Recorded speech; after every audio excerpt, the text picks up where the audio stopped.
ദൈവത്തിന് മഹത്വം ഉണ്ടാകട്ടെ. അനുഗ്രഹീതമായ ഈ പ്രഭാതത്തിൽ ജീവിതത്തിൽ വളരെ പ്രയോജനപ്പെടുന്ന ചില ആത്മീയ ചിന്തകൾ നിങ്ങളുമായിട്ട് പങ്കുവയ്ക്കുന്നു. സ്വർഗത്തിൽ സ്ഥിരമായിരിക്കുന്ന ദൈവത്തിൻ്റെ വചനമാകുന്ന വിശുദ്ധ ബൈബിളിൽ സദൃശവാക്യം 28 അധ്യായം 13 വാക്യത്തിൽ ഇപ്രകാരം പറഞ്ഞിരിക്കുന്നു: തൻ്റെ ലംഘനങ്ങളെ മറയ്ക്കുന്നവന് ശുഭം വരികയില്ല, അവയെ ഏറ്റുപറഞ്ഞ് ഉപേക്ഷിക്കുന്നവനോ കരുണ ലഭിക്കും. എല്ലാവരും ആഗ്രഹിക്കുന്നത് ഒരു ശുഭഭാവിയാണ്. എല്ലാം നന്നായിരിക്കണം, ശുഭപ്പെട്ടിരിക്കണം, കാര്യങ്ങളൊക്കെ നന്നായിട്ട് പോകണം. ഇതാണ് സകല മനുഷ്യരും ആഗ്രഹിക്കുന്നത്. എന്നാൽ ചിലർ ശുഭപ്പെടുന്നു, മറ്റു ചിലർക്ക് ശുഭം വരുന്നില്ല. അതിൻ്റെ കാരണമാണ് പരിശുദ്ധാത്മാവോട് പറഞ്ഞിരിക്കുന്നത്: ലംഘനങ്ങൾ മറയ്ക്കുന്നവന് ശുഭം വരികയില്ല. ഒരു വ്യക്തി നന്നായിരിക്കണം എങ്കിൽ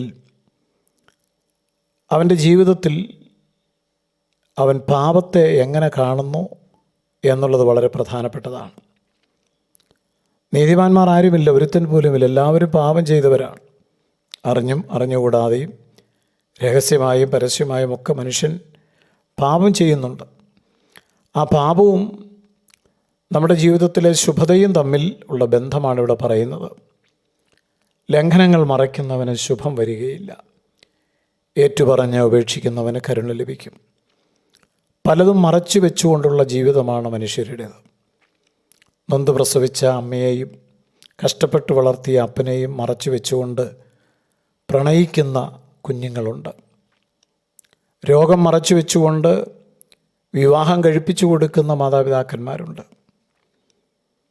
അങ്ങനെ പലതും മറച്ചു പിടിച്ചുകൊണ്ട് ജീവിക്കുന്ന ഒരു സമൂഹം. സ്വന്തം ഭർത്താവിനോട് അവിശ്വസ്തത കാണിച്ച് ജീവിക്കുന്ന എത്രയോ സ്ത്രീകളുണ്ട്.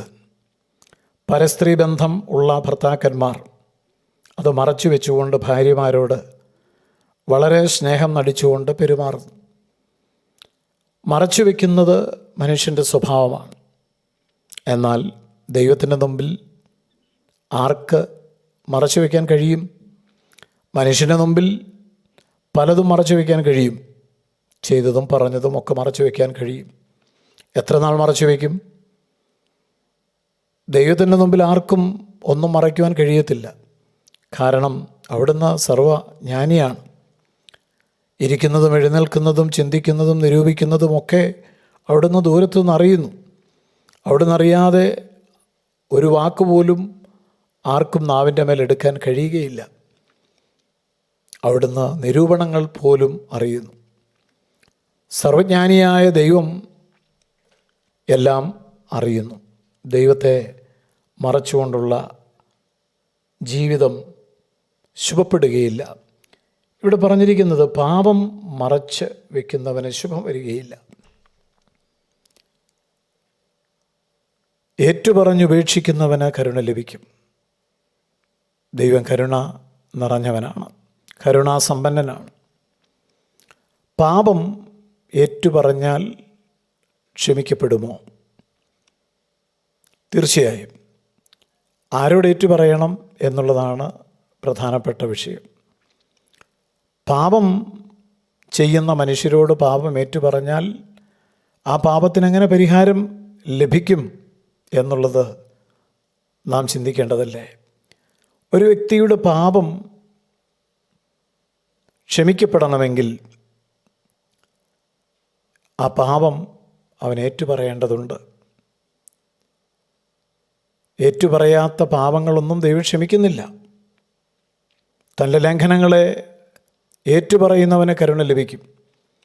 യോഹന്നാൻ അപ്പോസ്തലൻ പറയുന്നത്, നാം നമ്മുടെ പാപങ്ങളെ ഏറ്റുപറയുന്നു എങ്കിൽ അവൻ നമ്മുടെ സകല പാപങ്ങളും ക്ഷമിച്ച് നമ്മെ ശുദ്ധീകരിക്കും എന്നുള്ളതാണ്. പാപം ഏറ്റുപറയേണ്ടത് യേശു കർത്താവിനോടാണ്. യൂദ പാപം ചെയ്തു. പക്ഷേ താൻ ചെയ്ത പാപം താൻ ഏറ്റുപറഞ്ഞത് അക്കാലത്തെ പുരോഹിതൻ്റെ അടുക്കൽ ചെന്നായിരുന്നു.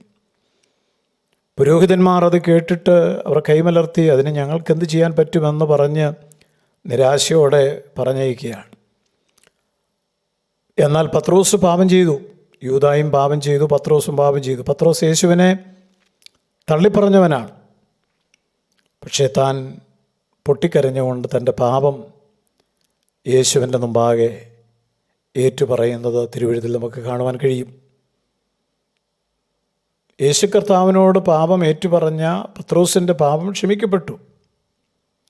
അങ്ങനെ എത്രയോ ഉദാഹരണങ്ങൾ തിരുവെഴുത്തിൽ നമുക്ക് കാണുവാൻ സാധിക്കും.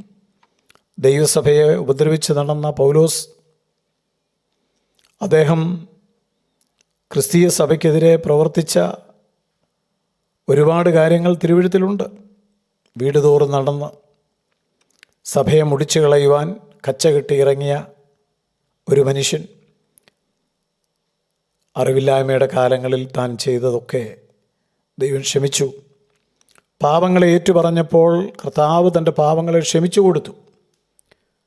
തൻ്റെ ജീവിതം ശുഭപ്പെട്ടു.